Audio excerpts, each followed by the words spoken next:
सुप्रभात बच्चों, कैसे हैं आप सब। उम्मीद करती हूँ आप सब अच्छे होंगे। तो बच्चों, आज की कक्षा में हम पढ़ने वाले हैं अध्याय नंबर 17, जिसका शीर्षक है ओ पावस के पहले बादल। तो बच्चों, इस अध्याय में हमें कविता दी गई है। ओ पावस के पहले बादल, उठ उमड़ गरज घिर घुमड़ चमक, मेरे मन प्राणों पर बरसो। तो इन पंक्तियों में जो कवि हैं बच्चों, वो पावस के पहले बादल यानी कि जो पहली वर्षा होती है उसको कह रहे हैं कि उमड़ गरज कर घुमड़ चमक कर मेरे उन मन प्राणों पर बरसो। यह आशा की लतिकाएं थी जो बिखरी आकुल व्याकुल सी, यह स्वप्नों की कलिकाएं थी जो खिलने से पहले झुलसी।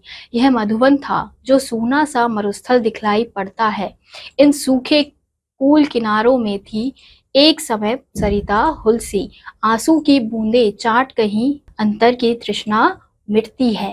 तो इन पंक्तियों में कवि कह रहे हैं कि ये जो आशा की लतिकाएं हैं यानी कि जो उनकी आशाएं हैं, उनकी जो लताएं हैं वो क्या हो रही हैं, बिखर गई है आकुल और व्याकुल से।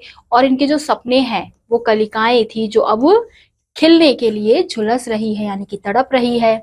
यह मधुवन था जो सूना सा मरुस्थल यानी कि उनका जो मन है वो कैसा हो गया था, बिल्कुल सूना हो गया था, बिल्कुल मरुस्थल के समान। इन सूखे कूल किनारों में थी एक समय सरिता हुलसी, यानी कि इन सूखे मन में यानी कि इस दुखी मन में एक समय ऐसा था जब सरिता हुलसी यानी कि अच्छे अच्छे सपने, अच्छी अच्छी बातें वो सोचा करते थे।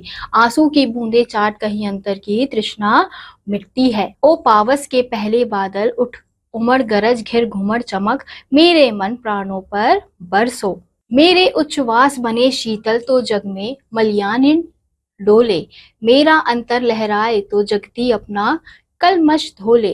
सतरंगा इंद्रधनुष निकले मेरे मन के धुंधले पट पर, तो दुनिया सुख की सुखमा की मंगल बेला की जय बोले। सुख है तो औरों को छूकर अपने से सुखमय कर देगा। यानी कि बच्चों, इन पंक्तियों के आधार पर कवि कहना चाहते हैं कि अगर कोई व्यक्ति सुखी है, तो अगर कोई व्यक्ति उसके सामने कोई दुख प्रकट कर रहा है या फिर कोई सामने दुखी है, तो उसको छूकर उसके दुख को मिटाया जा सकता है। यानी कि अगर हम सुखी हैं तो हम अपने सुख से दूसरों को भी खुश कर सकते हैं। ओ वर्षा के हर्षित बादल, उठ उमड़ गरज घिर घुमड़ चमक, मेरे अरमानों पर बरसो। ओ पावस के पहले बादल, उठ उमड़ गरज घिर घुमड़ चमक, मेरे मन प्राणों पर बरसो। सुख की घड़ियों के स्वागत में छंदों पर छंद सजाता हूँ, पर अपने दुख के दर्द भरे गीतों पर कब पछताता हूँ। जो औरों का आनंद बना वह दुख मुझ पर फिर आए, रस में भीगे दुख के ऊपर मैं सुख का स्वर्ग लुटाता हूँ।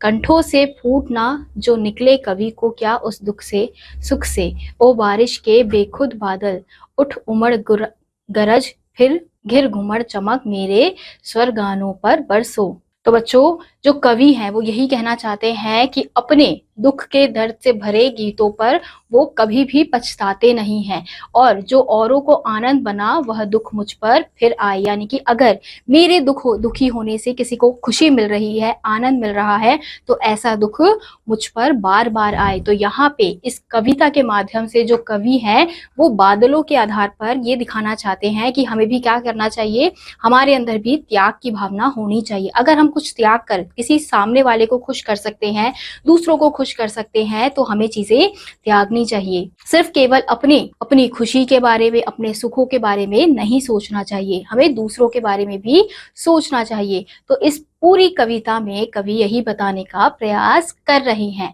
तो इसी के साथ आज का यह अध्याय यही समाप्त होता है। उम्मीद करती हूँ आपको यह अध्याय समझ आया होगा। मैं आपसे मिलूंगी अगली कक्षा में। तब तक के लिए आप सभी बच्चे खुश रहिए और पढ़ते रहिए। बाय।